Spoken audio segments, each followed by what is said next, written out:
다니엘서 1장 2장을 합해서 말씀을 드리고자 합니다. 그런데 이 다니엘서는 적대적인 환경 속에서도 하나님께 진실할 수 있는 방법이 무엇인가를 가르쳐주는 교훈의 책입니다. BC 6세기경에 유대인들은 우상 숭배를 비롯한 각종 죄악에 대한 형벌로 바벨론에 붙잡혀 갔습니다.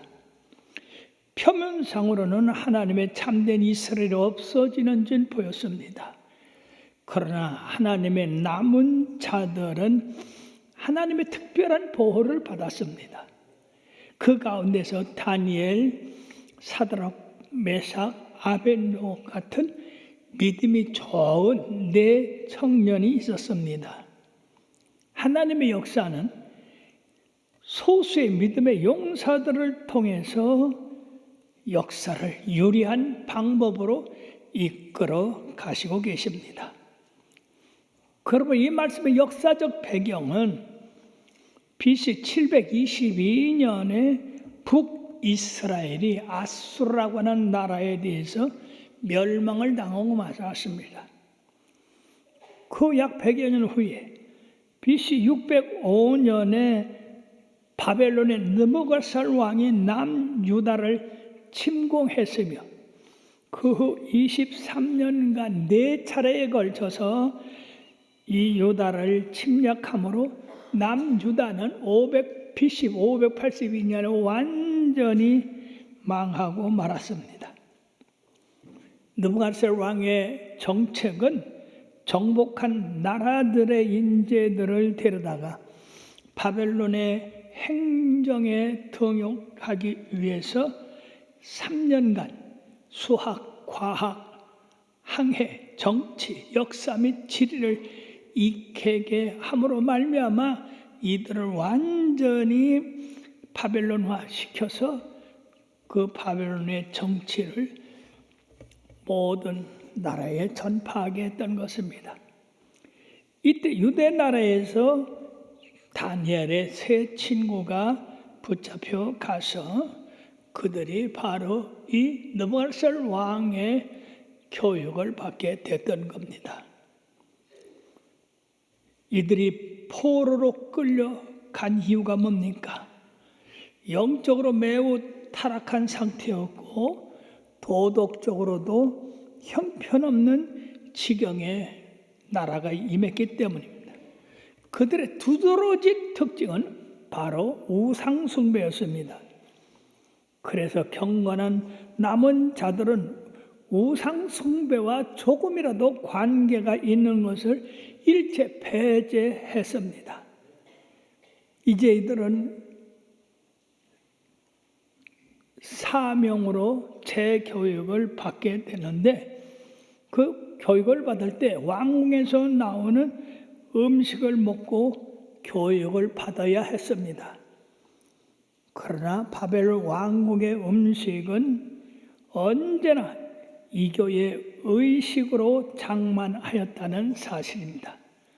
먼저 우상에게 절하고 제사 드린 그 후에 음식이 제공되었기 때문에 이러한 음식을 먹는 자들은 이교 의식에 참여했다는 것으로 간주를 했습니다.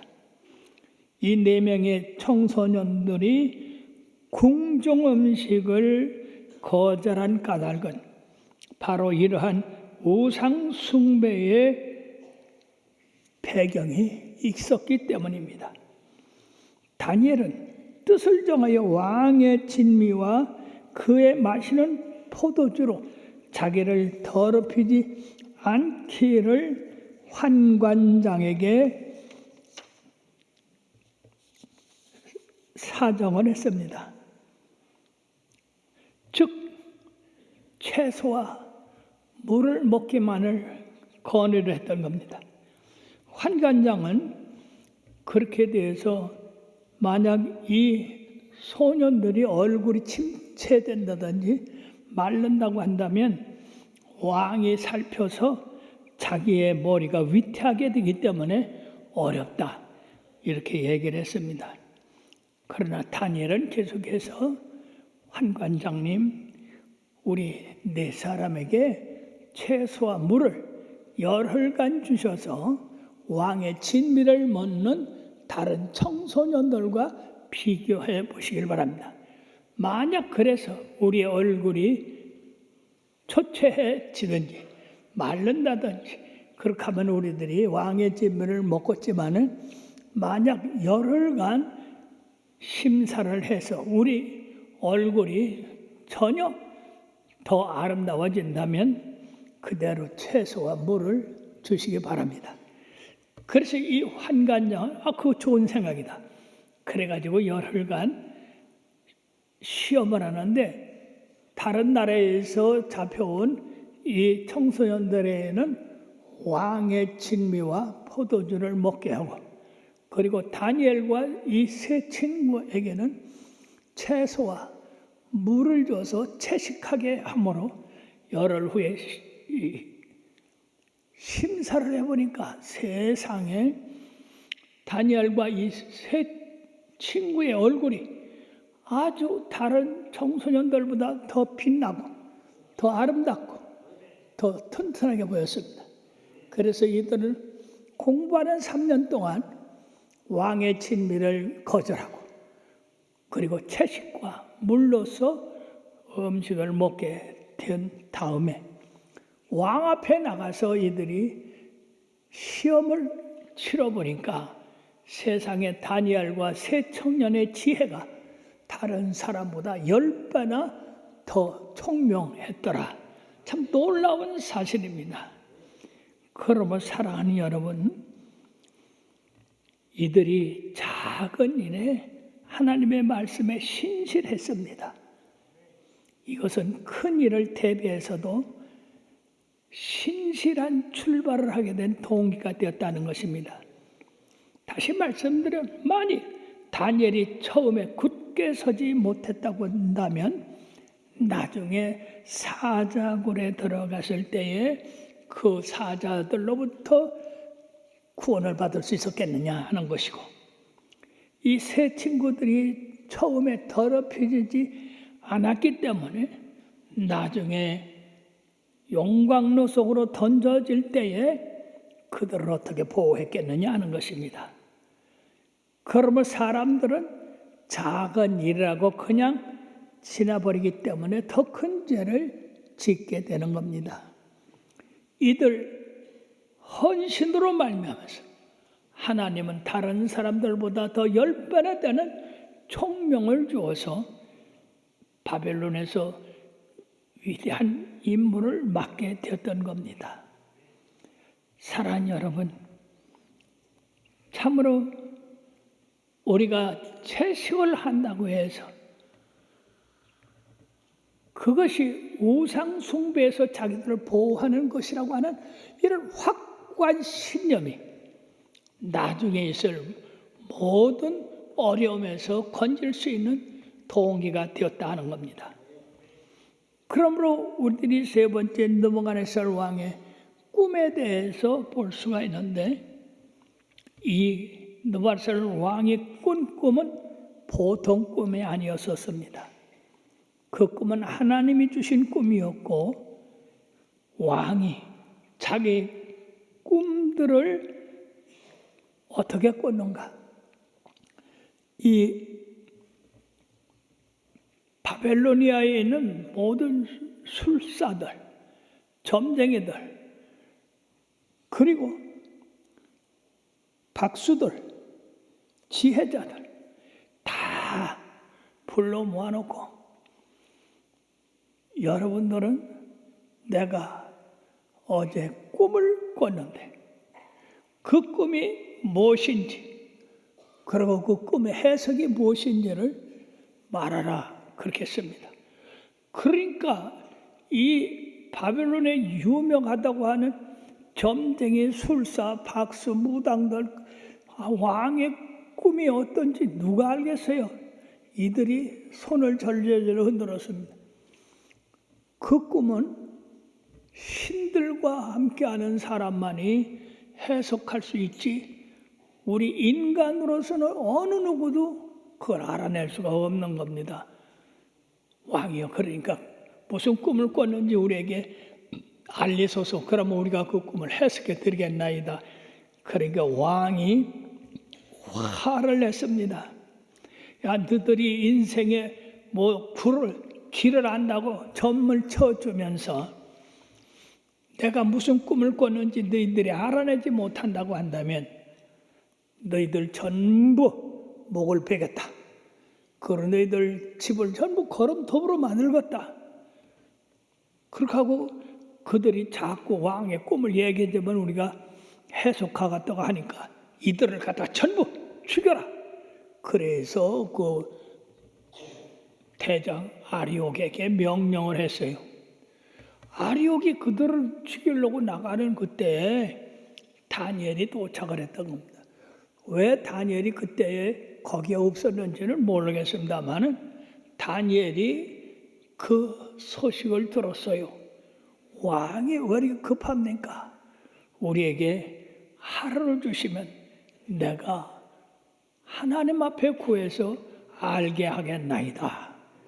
그래가지고 하루의 여유를 얻게 됐는데 다니엘은 세 친구 사드락과 메삭과 아벳느고를 함께 해서 밤새도록 하나님 앞에 그 꿈이 무엇인지 알려달라고 기도하자고 했습니다.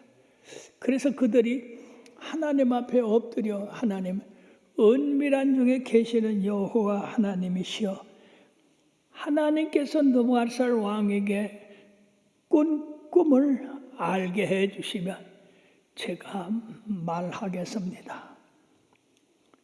은밀한 것을 보일 수 있는 분은 하나님밖에 없습니다. 그러고 기도를 했더니 하나님께서 은밀한 중에 다니엘에게 그 이상을 알게 해 주셨습니다. 그러므로 다니엘은 왕 앞에 나가서 왕이 본 환상은 바로 하나님께서 왕에게 후일에 일어날 일들을 말씀해 주셨습니다. 앞으로 어떻게 될 것인가를 미리 알려준 꿈입니다. 참 얼마나 명석합니까? 얼마나 놀라운 일입니까? 왕이 꿈에 본 것을 그대로 말하고 그대로 해석까지 말하니까 이 왕좌에 높이 앉았던 느부갓네살 왕이 놀래가지고 거기서 내려와서 넓적 다니엘에게 절을 했습니다. 여러분, 세계를 호령하는 느부갓네살 왕이 왕좌에서 내려와 다니엘에게 엎드려 절을 했다는 것은 놀라지 않을 수 없는 일이었습니다. 그러므로 이 다니엘은 하나님이 한 나라를 세우셔서 다른 모든 철로 된 나라들을 부수고 이 세상에 그 돌이 가득 차듯이 하나님의 나라를 세워서 그 나라가 이 세상을 가득 채우고 영원할 것인 것을 말씀해 주심으로써 느부갓네살 왕이 다니엘에게 절한 것은 그것은 다니엘의 하나님 여호와 하나님에게 절한 것과 같은 의미가 있겠습니다. 다시 말씀드리면 다니엘아, 내가 섬기는 그 하나님만이 이 세상에서 참된 신이시다. 그럼 내가 그에게 영광을 돌린다라고 절한 것과 같습니다. 그러므로 왕은 다니엘을 높이 그 바벨론에서 가장 높은 지위에 앉혔을 뿐 아니라 상도 많이 줬고 그것으로 인해서 세 친구 사드락과 메삭과 아벳느고도 바벨론에서 큰 일을 하게 하셨던 것입니다. 사랑하는 여러분, 여기가 바로 다니엘 1장과 2장의 내용을 간추려 말씀하신 것인데 우리들이 배울 교훈이 뭐냐 하는 것입니다. 첫째는 하나님의 말씀은 진실되다 하는 겁니다. 다니엘에게 꾼 꿈이 그대로 그 즉시 이루어졌습니다. 그러므로 사랑하는 여러분들이요, 하나님이 느부갓네살 왕에게 예언한 그 예언이 그대로 이루어졌듯이 하나님께서 많은 선지자를 통해서 우리들에게 말씀한 이 성경 말씀은 그대로 진실되다 하는 것입니다. 그러므로 나와 여러분들이 이 성경 말씀을 상고하며 그 말씀들을 지켜 행할 때 하나님의 살아계신 역사가 여러분들에게 복을 내려주실 줄로 믿습니다. 두 번째는 바로 역사의 주인공이 누구냐? 바로 우리 하나님이시다 하는 것입니다. 벌써 예수님 탄생 600년 전에, 즉 BC 6세기에 하나님께서 느부갓네살 왕에게 앞으로 세상이 바꿔질 것을 말씀했는데, 바벨론에서 메대와 바사로, 바사에서 그리스로, 그리스에서 로마로, 로마에서 여러 갈래로 갈라질 것을 이렇게 예언해 주셨는데 그게 그대로 이루어지고 있지 않습니까? 사랑하는 여러분, 지금 세상은 참으로 여러 가지로 갈라져서 싸움을 하고 서로 차지하려고 그렇게 합니다마는, 그러나 이 역사 속에서 역사하는 분은 바로 우리 하나님이라는 사실을 깨달으시길 바랍니다. 그러면 어떻게 그 작은 돌이 모든 신상을 때려 부시고 멸망시킨 다음에 큰 산을 이루는데, 이 큰 산은 하나님의 나라입니다. 이 작은 돌은 바로 로마 시대에 태어난 예수 그리스도를 말씀하고 있습니다.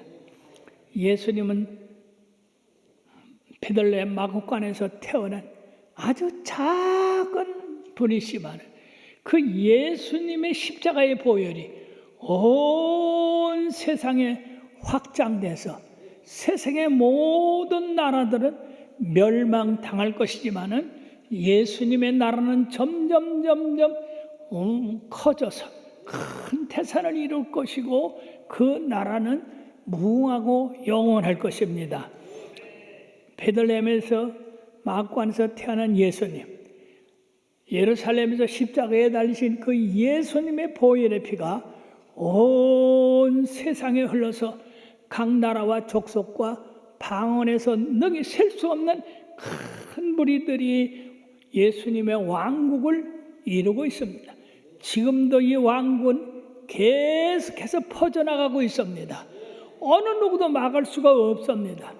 드디어 이 왕국이 온 우상을 전부 부수고 멸망시킨 다음에 하나의 영원한 나라로 이루어지듯이 우리 예수님은 영원한 나라로 설 것입니다. 바로 이것은 뭘 말씀하느냐? 예수님께서 재림하셔서 온 나라를 멸망시키시고 하나님의 왕국을 이 세상에 이루실 그것을 예언하고 있는 것입니다. 놀랍게도 그 예언은 아직 남았습니다. 왜냐하면 그 돌이 온 우상을 전부 부셔서 가루가 되게 하셨다는 것은 우리 예수님께서 재림하셔서 이 세상을 심판하시고 영원한 한 나라를 세우실 것을 말씀한 것입니다. 그러므로 그 예언이 지금도 이루어지고 있는 상태에 있습니다. 그러므로 사랑하는 여러분, 어떻게 할까요? 더욱더 우리는 하나님께서 이 세상의 역사를 주관하고 계시다는 사실을 굳게 믿으시고 그 하나님의 말씀을 창세부터 계시록까지 성경 66권이 바로 하나님의 말씀이라는 사실을 깨닫고 그 말씀대로 지켜 행함으로써 복을 받는 여러분들 되시길 주의 이름으로 축원합니다. 세상에 종말이 얼마 남지 않았습니다. 이 어지러운 세상에 오직 하나님의 말씀은 계속 확장되어 나가고 있습니다. 그러므로 여러분들이요, 무엇보다도 두려워할 일은 세상의 군왕들이 아니고 바로 하늘과 땅을 지으시고 그 말씀대로 지켜 행하시는 바로 우리 하나님의 말씀인 줄 믿습니다. 그러므로 여러분들은 성경 말씀을 그대로 믿으시고 받아들이시고 그 말씀대로 지켜 행함으로 축복을 받으시고 그 영원한 왕국 그 나라에 다 들어가게 되시기를 주의 이름으로 축원합니다.